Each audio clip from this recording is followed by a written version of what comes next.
आज हम वहीं से बात शुरू करेंगे जहाँ से कल ख़त्म करी थी। कल हमने लेंस के साइन कन्वेंशन की बात की थी, तो पहले हम साइन कन्वेंशंस देखेंगे। मैंने आपको एक छोटा सा काम करने के लिए दिया था, बहुत लोगों ने किया और अच्छा किया। छोटी मोटी गलतियाँ कहीं कहीं हो गई हैं, लेकिन कोई बात नहीं। मोर और less you are doing great.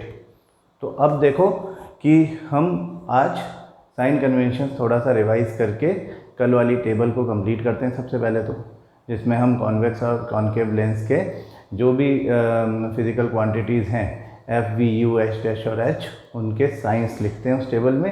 आप अपने जो भी आपने होमवर्क में किया उसको टैली कर लो, और उसके बाद फिर हम लेंस फार्मूला, मैग्नीफिकेशन फार्मूला और फिर न्यूमेरिकल एप्लीकेशंस की बात करेंगे। तो हम कह रहे थे कि साइन कन्वेंशंस फॉर लेंसेज वैसे ही हैं जैसे मिरर के लिए थे। थोड़ा बहुत फ़र्क सिर्फ यही है कि जहाँ पर हम मिरर में पोल यूज़ करते थे वर्ड, यहाँ पर वो स्लाइटली चेंज होकर के और ऑप्टिकल सेंटर हो गया है। बाकी बातें तो लगभग सब वही हैं। Object shell always be placed towards left hand side of the lens. हाँ, ऐसा ही मिरर में था, तो वहाँ पे मिरर बोलते थे, यहाँ पे लेंस बोल रहे हैं। दूसरी बात, all the distances parallel to principal axis, that is focal length, image distance and object distance, they all should be measured from optical centre. वहाँ पे इसको हम पोल कहते थे कि पोल से मेज़र की जाएगी। All the distances parallel to principal axis यहाँ पर ऑप्टिकल सेंटर से मेज़र की जाती है। फिर तीसरी बात, all the distances parallel to principal axis towards left hand side will be taken as negative and towards the right hand side will be taken as positive। यही बात वहाँ पे थी, यही यहाँ पे है। और फोर्थ भी, all the distances perpendicular to principal axis, that is object size and image size, या object height and image height, h और h dash जो है उनको हम कहते हैं the distances perpendicular to principal axis। If they are above the principal axis will be taken as positive and below the principal axis they will be taken as negative। तो अब ये बात तो हमको समझनी है कि जो ऑप्टिकल सेंटर है वहाँ से मेजरमेंट होगी f की। f towards left hand side है तो हम कहेंगे कि नेगेटिव है, जैसा कि कॉन्केव में होता है, या towards the right hand side है जैसा कि कॉन्वेक्स में होता है, तो हम कहेंगे कि f पॉजिटिव है। तो सबसे पहले तो f लिख दो।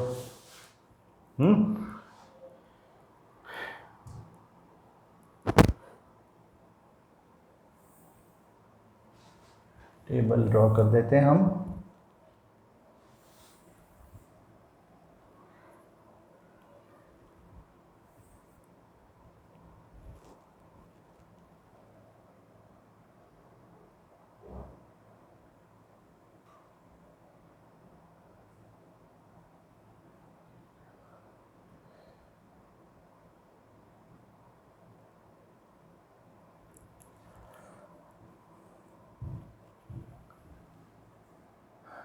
कॉन्केव लेंस,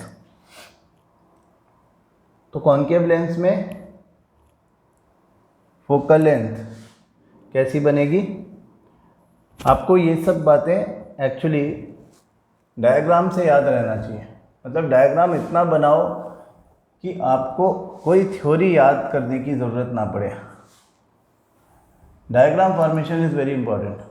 डायग्राम बनाने से हमारे ब्रेन में चलते रहता है कि ये कॉन्वेक्स लेंस, तो हमारे बिल्कुल क्लियर रहना चाहिए कि कॉन्वेक्स मतलब ऐसा, हाँ, कॉन्केव मतलब ऐसा, ये रहना चाहिए। तो ये अगर कॉन्वेक्स है तो हमें दिखेगा कि अच्छा इसका तो ये तो कन्वर्जिंग है, रेज ऑफ लाइट इस तरह से आती हैं और इस तरह से F2 पर आकर के मिलती हैं। तो जो F2 और O का जो डिस्टेंस है, O का जो डिस्टेंस है दैट इज फोकल लेंथ, है ना। तो focal length towards the right hand side will be taken as positive, convex में पॉजिटिव। कॉन्केव में फोकल लेंथ जो होता है, ऐसे कुछ लोगों को कन्फ्यूज़न था, तो कन्फ्यूज़न की कोई बात ही नहीं है। हमें पता है कि ये डाइवर्ज करेगा, rays coming parallel to principal axis parallel to each other, ये डाइवर्ज करेगा। बैकवर्ड प्रोजेक्शन में अपरेंट इंटरसेक्शन होगा F1 पे। तो towards the left hand side the distance from optical center and f1 will be measured. So towards the left hand side the focal length will be taken as negative, concave में negative. v देखो, यहाँ पे हमने जो diagrams बनाए थे, रे diagrams बनाए थे कॉन्वेक्स में हमने देखा था कि 5 केसेस में वो बनता है towards the right hand side, यानी कि रियल इमेज बनती है, रियल एंड इन्वर्टेड इमेज बनती है। एक तो f पर पॉइंट साइज, एक f और c के बीच में, यानी f2 और 2f2 के बीच में, तो वो बनती है diminished, real inverted and diminished. 2f2 पे जब बनती है, यानी सेंटर ऑफ कर्वेचर पे जब बनती है, तो वो बनती है सेम साइज, और बियॉन्ड 2f2 बनती है तब वो बनती है इनलार्ज्ड। और एक और बनती है रियल इमेज, जिसको हम कहते हैं कि वो इन्फिनिटी पे गई, जब ऑब्जेक्ट आपका फोकस पे रखा था, f1 पे रखा था। तो ये 5 केसेस में the image distance is towards the right hand side, तो पॉजिटिव लिया जाएगा। हाँ, कॉनकेव लेंस में पॉजिटिव लिया जाएगा इन, एक मिनट, कॉन्वेक्स में लिख दूं मैं, इन 5 केसेस। एक केस और है मैग्नीफाइंग ग्लास का, मैग्नीफाइंग ग्लास के केस में नेगेटिव इन 1 केस। कौन सा केस? मैग्नीफाइंग ग्लास का केस कौन सा है? जब object is place between f1 and o, तो ऑब्जेक्ट की इमेज जो बनेगी at the same side as the object बनेगी, यानी towards the left hand side, क्योंकि ऑब्जेक्ट तो लेफ्ट हैंड साइड ही होता है, तो वहाँ पे केवल नेगेटिव होगा। फिर कॉनकेव लेंस में इमेज बनती ही हमेशा लेफ्ट हैंड साइड पे है, f और o के बीच में ही बनती है और लेफ्ट हैंड साइड में ही बनती है, और कहीं बन ही नहीं सकती, तो ये हमेशा नेगेटिव होगा। ऑब्जेक्ट डिस्टेंस मिरर के टाइम ही हम बोल चुके हैं, माइनस ही होता है, नेगेटिव ही होता है, चाहे आप लेंस की बात करो चाहे मिरर की बात करो, कोई सा भी लेंस कोई सा भी मिरर, ये तो साइन कन्वेंशन है कि object will be placed at the left hand side only from the optical centre, from the mirror और लेंस, और all the distances parallel to principal axis towards the left hand side will be taken as negative. इसलिए object distance तो positive कभी हो ही नहीं सकता।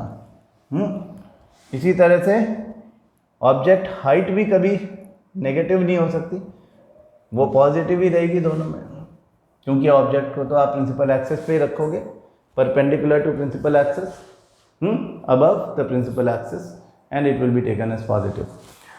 H dash convex का case देखें, हमेशा ही 5 केसेस में तो इसमें रियल इमेज बनती है, रियल इमेज हमेशा ही इन्वर्टेड होती है, तो नेगेटिव इन 5 केसेस।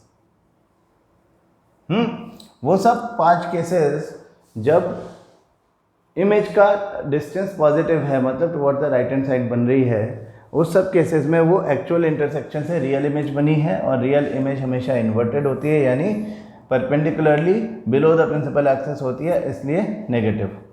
एक केस में जब मैग्नीफाइंग ग्लास का केस है, virtual erect and enlarge image बनेगी, उस समय हम इसको पॉजिटिव लिखेंगे, पॉजिटिव इन 1 केस। फिर इधर देखें कॉनकेव लेंस को, तो कॉनकेव लेंस के केस में क्या है कि इमेज बनती ही वर्चुअल है, रियल इमेज तो कभी बन ही नहीं सकती। अब आप बोलोगे कि ऐसा लेंस चश्मे के अलावा किस काम का, तो वो मैं अभी आपको बताता हूँ। इमेज कैसी बनेगी? वर्चुअल इरेक्ट है तो साइन कन्वेंशन यहाँ पे पॉजिटिव रहेगा, इरेक्ट मतलब अबव द प्रिंसिपल एक्सिस।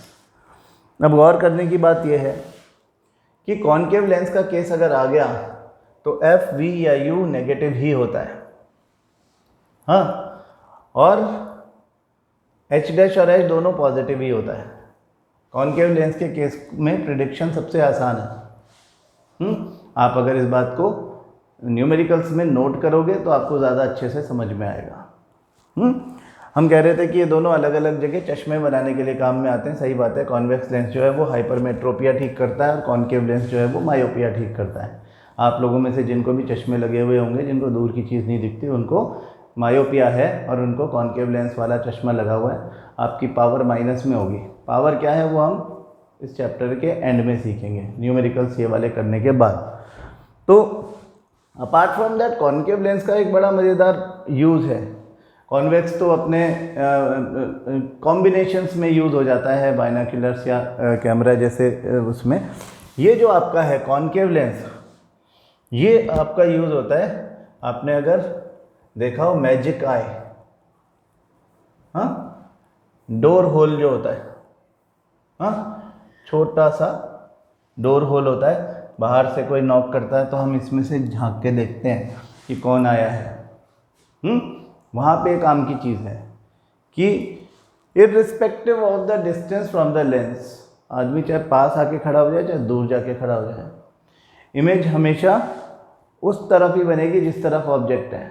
यानी हमारे डोर के उस तरफ, हम रूम के अंदर खड़े हैं, इसमें से ऐसे झांक के देख रहे हैं कौन आया, तो इसमें क्या दिखेगा हमको, उस बंदे की virtual erect and diminished image. छोटा सा, कितना भी बड़ा आदमी हो, छोटा होके दिखेगा, पूरा का पूरा दिखेगा ऑलमोस्ट, ठीक है। तो हम उसको पहचान पाएंगे। तो मैजिक आई में यूज़ करते हैं हम इसको। इसका आप सब लोगों ने कभी ना कभी इसको देखा होगा। खैर, अब इम्पॉर्टेंट बात यह है कि हमें न्यूमेरिकल्स में जाना है तो हमारे पास होना चाहिए लेंस फार्मूला। जैसे मिरर फार्मूला था वैसे लेंस फार्मूला है। फिजिकल क्वांटिटीज वही हैं जो वहाँ थी, parallel to principal axis f v and u and perpendicular to principal axis h dash and H.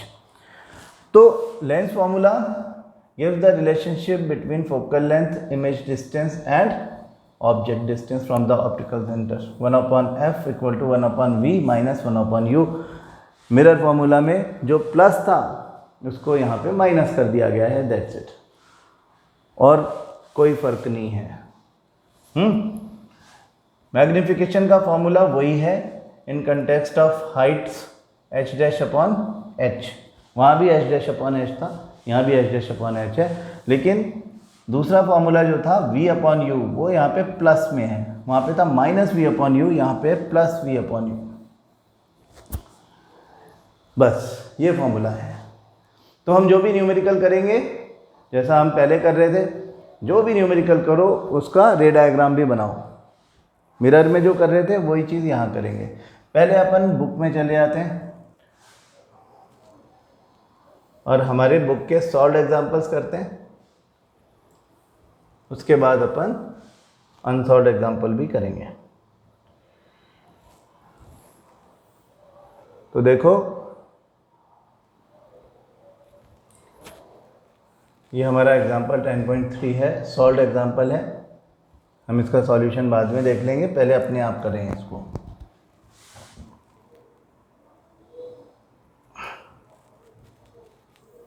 A concave lens has focal length of 15 centimetre. अब आपके पास टेबल बनी हुई है,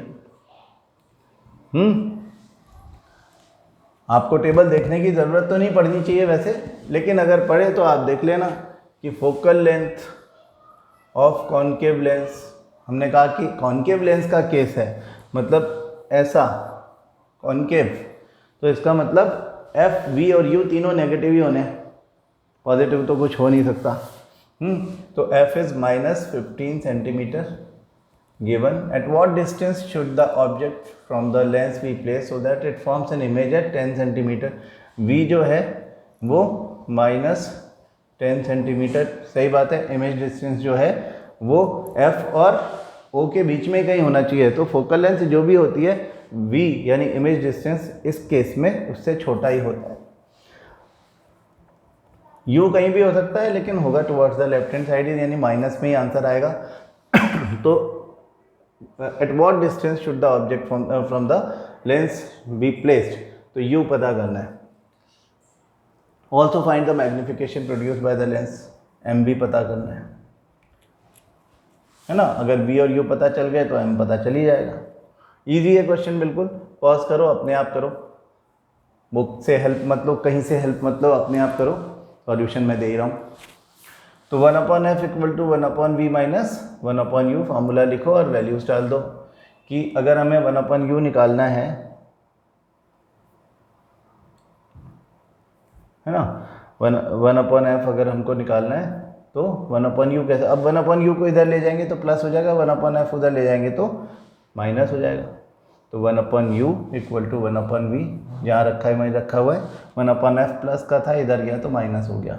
1/u इधर माइनस का था, इधर गया तो प्लस हो गया। v और f की वैल्यूज़ हमको गिवन है, वो वैल्यूज़ इसमें डाल दो। 1/u equal to 1/v is -10 minus 1/f minus में है -50। तो ये माइनस माइनस प्लस हो जाएगा। You can rewrite it as 1/u। मैं प्लस वाला पहले लेता हूँ हमेशा, अभी भी ऐसा ही करूँगा। आप चाहें तो 1/-10 प्लस 1/50 लिख लें, आपकी मर्जी है। अब तक तो आपको ये भी याद हो गया होगा कि 15 और 10 का एलसीएम 30 आता है। 2 - 3 दैट इज -1/30। तो u क्या आ गया, -30 सेंटीमीटर। u आ गया -30 सेंटीमीटर। तो magnification is plus v/u, magnification is v/u। ये माइनस वाला नहीं है, प्लस वाला है। v था -10, u है -30। तो -10/-30, माइनस से माइनस कैंसिल कर दो, तो ये आ गया +0.33। यानी प्लस का मतलब वर्चुअल एंड इरेक्ट, और 0.33 लेस देन 1 का मैग्निफिकेशन लेस देन 1 है तो डिमिनिश्ड। हम बोलेंगे a virtual and erect image 1/3 the size will be placed eight 10 centimetre towards the right hand, towards the left hand side of the lens. Object जो है वो 30 centimetre पे रखा है। तो इसका डायग्राम बना दें अब।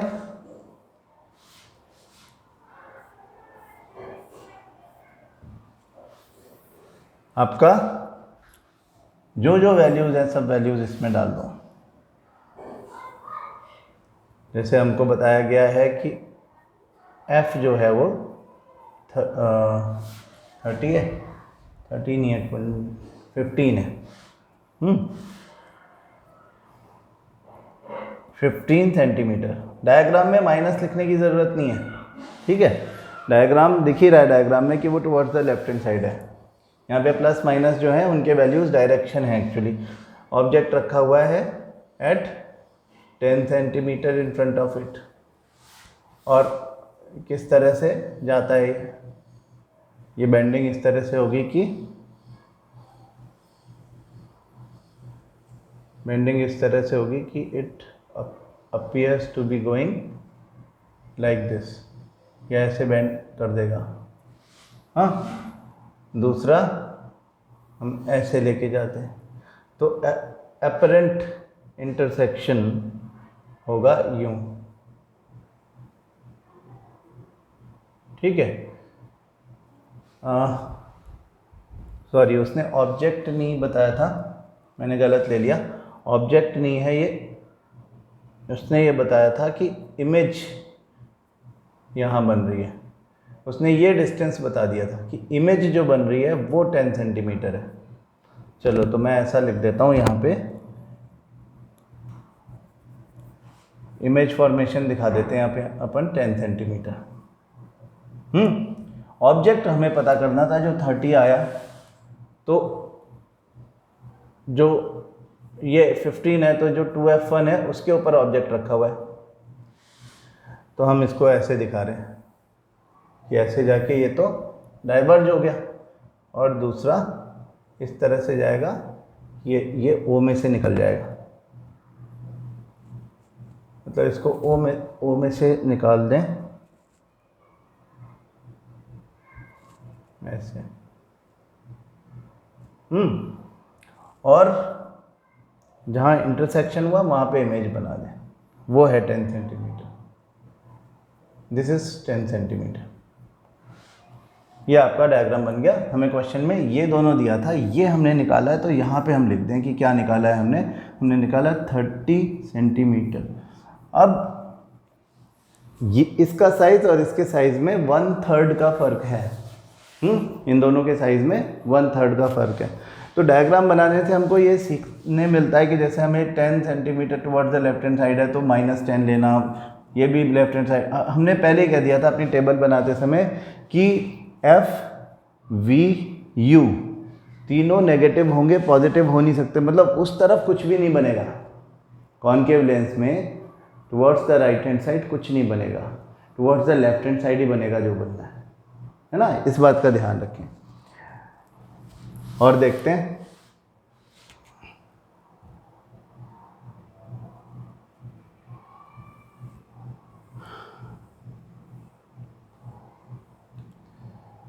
a 2 सेंटीमीटर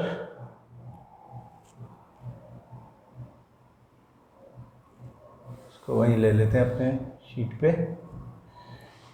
क्या कहता है कि a 2 centimetre tall object is placed perpendicular to the principal axis of a convex lens ना। अभी कॉन्वेक्स का केस आ गया। कॉन्वेक्स के केस में ध्यान रखें कि जो F है वो towards the right hand side है, यानी पॉजिटिव है। 2 सेंटीमीटर टॉल ऑब्जेक्ट तो गिवन है H is +2 centimetre, H plus ही होगा, चाहे कोई भी लेंस कोई भी मिरर हो। Is place perpendicular to the principal axis of a convex lens of focal length 10 centimetre, तो इसको +10 सेंटीमीटर कर देंगे। The distance of the object from the lens is 15 centimetre. Object जो है वो 15 सेंटीमीटर पे रखा हुआ है, यानी U इज -15 सेंटीमीटर। ये सब आपके दिमाग में चलना चाहिए ये लिखते समय, इसलिए रे डायग्राम बनाते हैं। Find the nature, position and size of the image.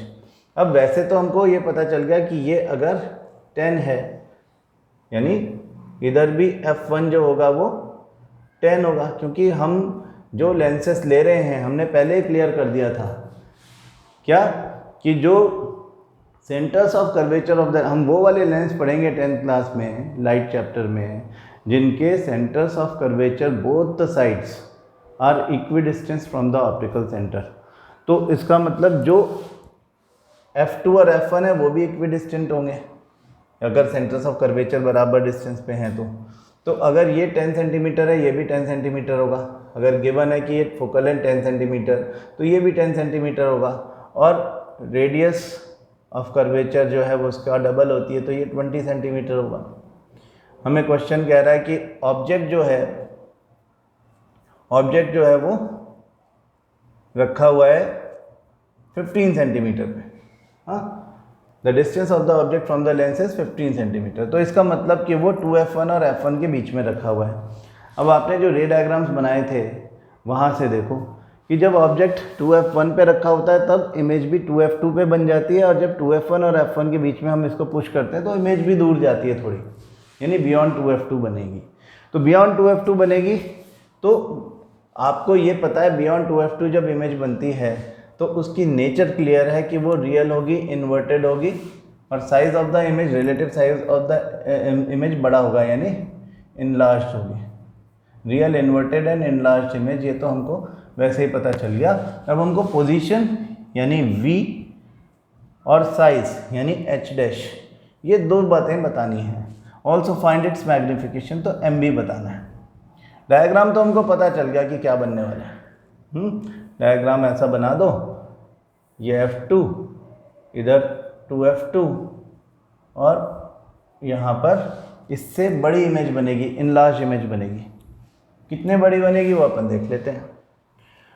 तो पहले तो लेंस फार्मूला लिखेंगे 1/f = 1/v - 1/u। Lens formula, mirror formula की जगह ना जाए, मिरर लिखते समय लेंस का फार्मूला ना लिख दें, लेंस लिखते समय मिरर का फार्मूला ना लिख दें, ये बात ध्यान रखें। फार्मूला भूलता कोई नहीं है, लेकिन कभी कभी जल्दबाजी में गलती हो जाती है, तो इस बात का आप ध्यान रखें कि जो बातें आपको गिवन हैं वो सब चीज़ें, एक तो उनके साइन कन्वेंशन सही हों, दूसरा फार्मूला आपका बिल्कुल ठीक लिखा जाए, इसमें कोई गलती नहीं होनी चाहिए, ना साइन की ना अदरवाइज।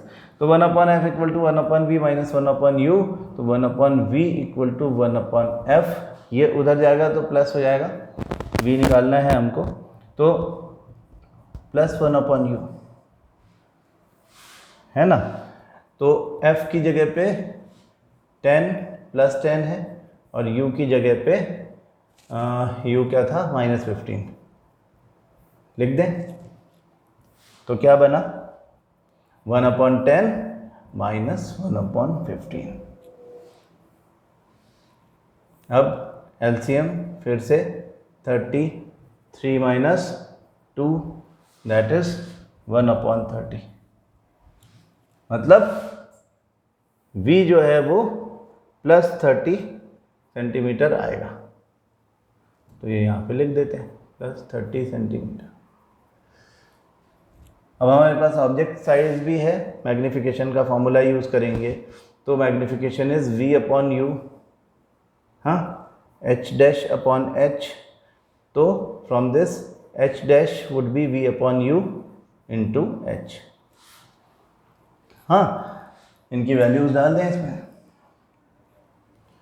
v क्या निकाला आपने +30, u है -15 और h है आपका +2, तो 2 टाइम्स 2 इंटू 2 4, माइनस का साइन है, -4 centimetre would be the height. हाँ, अब मैग्नीफिकेशन ऐसे ही पता चल गया, double the size 2 centimetre 4 centimetre. -4 centimetre का मतलब है कि रियल एंड इन्वर्टेड इमेज, और 4 सेंटीमीटर का मतलब डबली इनलार्ज्ड। जो कंक्लूजन यहाँ आया है वो तो हम पहले लिख चुके थे, रियल, इन्वर्टेड एंड इनलार्ज्ड, क्योंकि हमको रे डायग्राम्स के बारे में पहले से ही पता था। अब मैग्नीफिकेशन निकालनी है तो मैग्नीफिकेशन आप दोनों तरीके से निकाल सकते हो। या तो आप इसको कर दो h'/h, उससे h' तो हमारा है -4 और h है +2, तो ये आ गया -2, where minus means real and inverted image, 2 मतलब डबली इनलार्ज यानी 2 टाइम्स मैग्नीफाइड। तो a 2 times magnified real and inverted image will be formed at 30 centimetre towards the right hand side. तो हमें पता चल जाएगा कि वो बियॉन्ड f है, बियॉन्ड 2f2 है, क्योंकि 2f2 जो है वो 20 सेंटीमीटर अवे है। और इसको अगर आप v/u से निकालना चाहते हो तो भी यही निकलेगा। v/u में v आपका +30 है और u -15 है, दिस इज ऑल्सो -2, तो मैग्नीफिकेशन -2 है। -2 का मतलब आपको क्लियर हो ही गया होगा। एकदम इजी क्वेश्चन है, कोई खास बात नहीं है। हमारे जो चैप्टर एंड एक्सरसाइज जो है उसमें भी देख लेते हैं। इधर ये तो हो गया है ना, इसमें केवल 2 ही क्वेश्चन है। एनसीईआरटी में प्रॉब्लम सिर्फ एक ही है कि उसमें क्वेश्चंस कम रहते हैं। तो खैर मैं आपको अपनी वर्कशीट के क्वेश्चंस दूंगा, एक साथ दूंगा, मिरर के भी और लेंस के भी। आप करना, उनको प्रैक्टिस करोगे अच्छा रहेगा। यहाँ पे करवाऊंगा भी, लेकिन पहले हम एनसीईआरटी क्लियर कर लें। देखो कोई न्यूमेरिकल है क्या?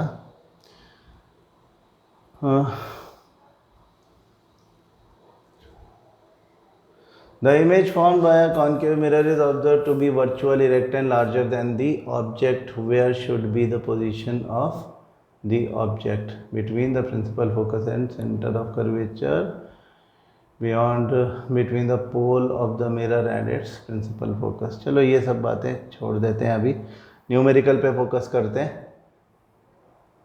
Which of the following lenses would you prefer to use while reading small letters found in dictionary? ठीक है। We wish to obtain an erect image of an object. Mirror. Okay, this is an interesting question. Numerical नहीं है लेकिन question अच्छा है कि 1/2 of a convex lens is covered with a black paper. Will this lens produce a complete image of the object? Verify your answer experimentally. Explain your observation. देखो क्या होता है कि आपका कॉन्वेक्स लेंस है. क्वेश्चन इज कि convex lens को हमने आधा पेपर से कवर कर लिया. अब आधा पेपर से कवर कर लिया मतलब या तो ऊपर का आधा कवर कर लिया, हाँ, या फिर ये भी हो सकता है कि हमने नीचे का आधा कवर कर लिया, है ना. वो कह रहे covered 1/2 of the convex lens is covered with a black pepper. ये भी एक पॉसिबिलिटी है. और तीसरी पॉसिबिलिटी क्या हो सकती है कि वो इस तरह से हाफ कवर है. In all the three conditions the image will be formed same at the same distance at the same size. उसका साइज भी सेम रहेगा. कैसे होगा देखो, तीनों अलग अलग कंडीशन की मैं आपको बात बताता हूँ. यहाँ पे ये कंसेप्ट एक्चुअली हमारा क्लियर होना चाहिए कि इससे कोई फ़र्क नहीं पड़ता कि हमने लेंस को कवर कर रखा है कि नहीं कवर कर. समझो फर्स्ट हाफ तो हमने एक रिप्रेजेंटेटिव रेज जो हम लेते हैं ना, वो अपनी कन्वीनियंस के लिए लेते हैं. हम जैसे लेते हैं कि एक रिप्रेजेंटेटिव रे है जो F1 को क्रॉस करके इससे टकराई तो वो पैरेलल चली जाएगी. ये ऑब्जेक्ट रखा है यहाँ, ऑब्जेक्ट से इस तरह से निकल के आई. दूसरी वाली ऑप्टिकल सेंटर से हम निकालते हैं या पैरेलल निकालते हैं, तो हम कहते हैं कि अरे इस पर तो हमने पेपर लगा रखा है ब्लैक. तो वो सिर्फ ये समझो कि ऐसा नहीं है कि वो 3 ही या 2 ही रेज थी जिनके इंटरसेक्शन से इमेज बन रही थी. इमेज बनाने के लिए अनकाउंटेड रेज आती हैं जो कि पूरी बॉडी से निकल के सब जगह से निकलती हैं. हम रे डायग्राम बनाने के लिए रिप्रेजेंटेटिव रेज ले रहे हैं, तो कोई और रे ऑफ लाइट यहाँ से निकालो जो कि पोल से नहीं जा रही है, तो वो इस तरह से बेंड होगी कि कहीं ना कहीं इसको इंटरसेक्ट करेगी और इमेज बन जाएगी. ये इमेज वहीं बनेगी जहाँ अगर ये ऑप्टिकल सेंटर, अब यहाँ पे तो थोड़ी सी बेंडिंग होगी, अगर ये ऑप्टिकल सेंटर से होके जाती तो बिना बेंडिंग जाती, लेकिन मिलती यहीं पे, है ना. तो एक बात. दूसरी बात कि अगर समझो हाफ मतलब ऐसा हाफ कवर कर लिया, तो फिर वही बात होगी कि ऊपर वाला हमने छोड़ दिया है, नीचे वाला ये तो रहने दो. यहीं पे जो ऊपर वाला है वहाँ से पैरेलल जाएगी और वो F1 को क्रॉस करती हुई इसी जगह पर इंटरसेक्ट करेगी, F2 को क्रॉस करती हुई इसी जगह पे इंटरसेक्ट करेगी. इमेज तो वही बनेगी, वैसी ही बनेगी. फ़र्क सिर्फ थोड़ा सा ये पड़ेगा क्योंकि नंबर ऑफ़ रेज 50% रह गई हैं, तो उसकी जो ब्राइटनेस है वो कम हो जाएगी थोड़ी, है ना. जो चमक है वो कम हो जाएगी क्योंकि नंबर ऑफ़ रेज रिड्यूस हो गई है, लेकिन द प्लेस ऑफ इंटरसेक्शन जो है वो नहीं बदलेगा. तीसरा केस अब आप समझ ही गए होंगे कि क्या करते हैं अपन इसमें, है ना. जो लास्ट हाफ है तो उसमें आपकी ये वाली रे काम नहीं आ पाएगी, लेकिन कोई और काम आ जाएगी. हम थोड़ा ऊपर से निकाल लेंगे, उसकी बेंडिंग भी इसी तरह से होगी कि वो यहाँ पे जा कर के इंटरसेक्ट करें. इंटरसेक्शन सेम प्लेस पे होगा. कहीं से भी निकाल लो, यहाँ से निकाल लो, यहाँ जाएगी, जहाँ से भी निकालोगे मिलेगी वहीं पे जाकर. So the point of intersection will never change. So yes, the image will be formed and image will be same in size at the same distance from the optical center. ठीक है, केवल उसकी ब्राइटनेस कम हो सकती है और कोई फर्क नहीं आता. अब ये क्वेश्चन नंबर 10 देखो, ये कन्वर्जिंग लेंस का क्वेश्चन है. कन्वर्जिंग लेंस क्या होता है आपको पता चल ही गया होगा अब तक. कन्वर्जिंग जो कन्वर्ज करे, और कन्वर्जिंग लेंस हमारा कॉन्वेक्स लेंस होता है. कन्वर्जिंग मिरर जो होता है वो कॉनकेव मिरर होता है.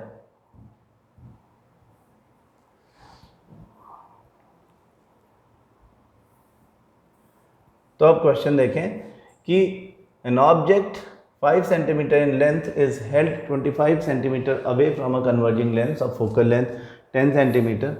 तो कन्वर्जिंग मतलब ऐसा, क्या गिवन है? Object height plus 5 centimetre is held 25 centimetre away from a converging lens. तो u जो है वो माइनस 25 सेंटीमीटर है और focal length f is given. अब इसका f इस तरफ यानी प्लस 10 सेंटीमीटर।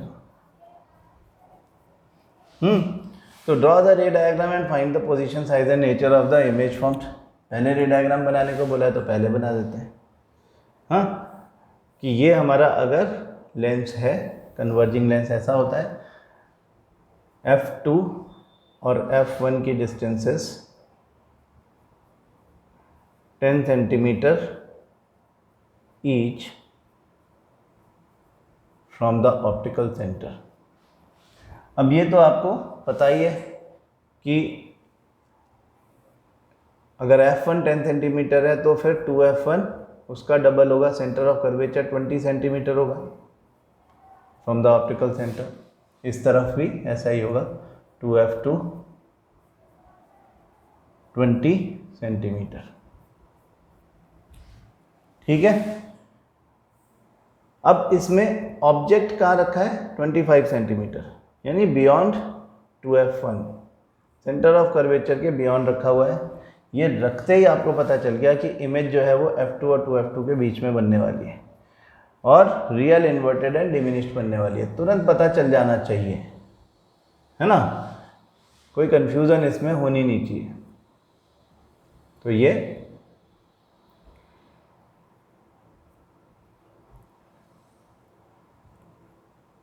गया ऐसे और दूसरा गया ऐसे। हाँ, इंटरसेक्शन हो गई, यहाँ पे इमेज बन गई, डिमिनिश्ड है। Real inverted and diminished image will be found between f2 and 2f2।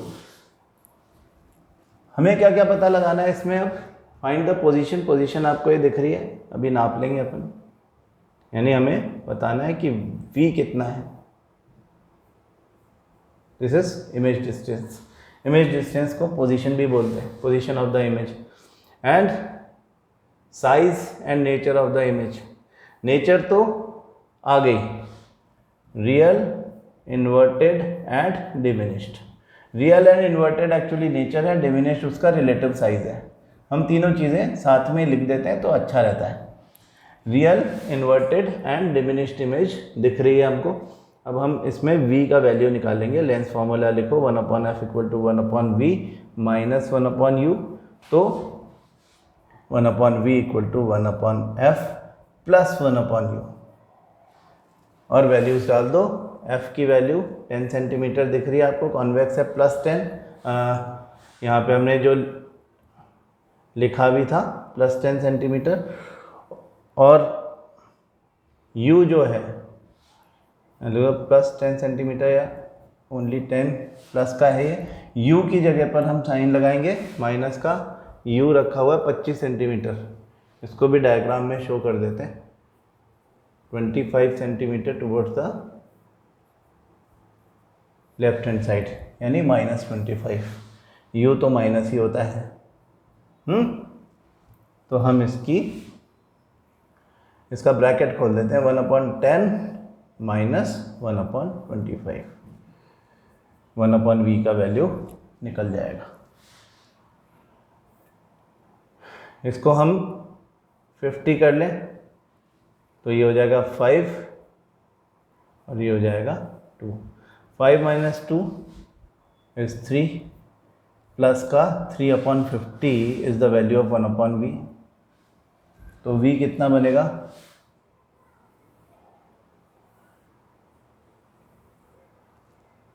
यहीं लिख देते हैं, प्लस का 50/3 मतलब 16.6666 चलेगा, तो 16.67 सेंटीमीटर प्लस का लिख देते हैं। प्लस ही होना चाहिए, 16.67। 0 और 20 के बीच में है, सही बात है, ऐसा कुछ वाइबल है। 16.67 centimetre is the distance of the image. हाँ, ये 10 है, ये 20 है, तो 10 और 20 के बीच में वैल्यू आनी चाहिए थी। 16.67 इज बिटवीन 10 एंड 20 ओनली। और साइज़ छोटा है, इसका साइज़ दिया है क्या, 5 सेंटीमीटर दिया +5, तो इसका भी साइज़ निकाल सकते हैं हम आराम से। निकाल लेते हैं। मैग्नीफिकेशन के फॉर्मूला से एच डैश निकलता है, H'/H। लेंस फॉर्मूला है इसलिए माइनस नहीं लिखेंगे, प्लस का V/U। तो height of the image is V/U into H। इस H को यहाँ पे ले आए। तो अब देख लो कि V हमारा 16.67 के बजाय मैं 50/3 ही लिख लेता हूँ प्लस का, इंटू U माइनस कितना था, U 25 था, -25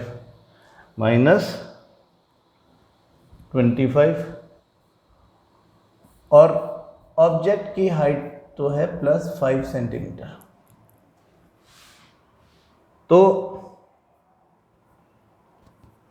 2 और ये हो गया 5 × 2 10। ये माइनस था, -25, तो ये माइनस में आएगा। रियल और इन्वर्टेड इमेज है, छोटी भी है, तो -10/3 यानी -3.33 centimetre would be the size. ये था 5 सेंटीमीटर और ये जो बना है ये 3.33 है। सही है, छोटा बनना चाहिए। मैग्नीफिकेशन उन्होंने पूछा नहीं है, लेकिन मैग्नीफिकेशन भी आप निकाल सकते हो। मैग्नीफिकेशन आपका, क्योंकि इमेज छोटी है तो <1 आएगा। मैग्नीफिकेशन आप निकाल दो। अगर आप इसको H'/H लेते हो तो H' की जगह आप -10/3 लिख दो और H जो है वो +5 लिख दो। तो ये 2 टाइम्स और -2/3 is the magnification. This is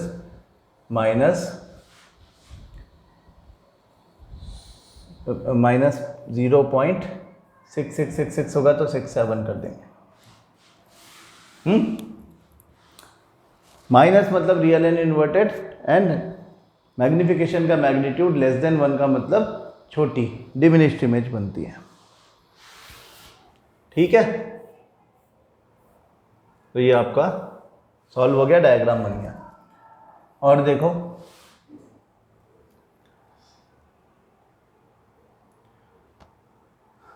ये मिरर है 5 सेंटीमीटर, दिस मिरर है, ये भी मिरर है। चलो find the focal length of the, ये तो पावर से रिलेटेड है, दोनों क्वेश्चन पावर के हैं।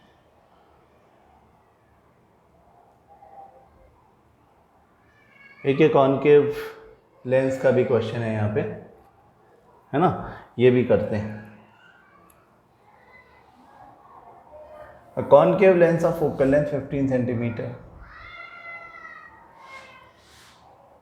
सिमिलर सा ही क्वेश्चन है, कोई खास चैलेंज तो दिख नहीं रहा। कॉनकेव लेंस है तो कॉनकेव लेंस ये है, इसमें FVU सब माइनस होता है, तो focal length -15 centimetre, forms an image 10 centimetre from the lens. ये तो वैसा ही क्वेश्चन हो गया, पहले हो गया। ड्रॉ द रे डायग्राम, इसको आप अपने आप करो, मैं नहीं कर रहा इसको, ये मैं कर चुका हूँ। इसी तरह का क्वेश्चन हमने थोड़ी देर पहले किया था। NCERT में बहुत वीक क्वेश्चन हैं एक्चुअली, आप इसको कर लो पहले। कुछ चैलेंजिंग क्वेश्चंस लेकर के मैं कल आऊँगा। कल की क्लास में हम कुछ क्वेश्चंस करेंगे जो कि थोड़े अच्छे क्वेश्चन भी होंगे, जिसमें दिमाग लगेगा। इनमें तो मेरा नहीं ख्याल, आप बस इसे करो, और जैसे कल आपने मुझे भेजा था फटाफट रे डायग्राम बनाने को भी बोला है इसमें खुद ही। मैं जब भी आपको न्यूमेरिकल दूं, क्वेश्चन में बोला हो ना बोला हो, रे डायग्राम ज़रूर बना के देना। बिना रे डायग्राम के मेरे को बात समझ में नहीं आती। आप रे डायग्राम बनाओ हर क्वेश्चन के बाद में, एग्ज़ाम में मत बनाना, एग्ज़ाम में जब पूछा जाए तभी बनाना, लेकिन अभी प्रैक्टिस जब तक करोगे, जब तक आपका एग्ज़ाम नहीं आता फाइनल, तब तक आदत डाल लो। न्यूमेरिकल मिला है तो न्यूमेरिकल में जो वैल्यूज़ गिवन है और जो वैल्यूज़ आपने मेज़र करी है, निकाली हैं, वो सबको आप अपने रे डायग्राम में इंक्लूड करोगे। ठीक है, इससे जो कंसेप्ट क्लैरिटी होती है थ्योरी की और न्यूमेरिकल की, वो और किसी तरीके से हो ही नहीं सकती। ठीक है, कुछ याद नहीं करने की ज़रूरत, बिल्कुल ईजी है, लाइट। तो बाकी कुछ न्यूमेरिकल्स के साथ में कल अपन आते हैं, फिर उसके बाद पावर के बारे में पढ़ेंगे। पावर के भी छोटे छोटे न्यूमेरिकल्स हैं, वो देखेंगे, और फिर देखेंगे कि किस तरह से काम आता है ये हमारे चश्मा बनाने के लिए। ठीक है, चलो, तो बाकी बातें कल की क्लास में। Thank you.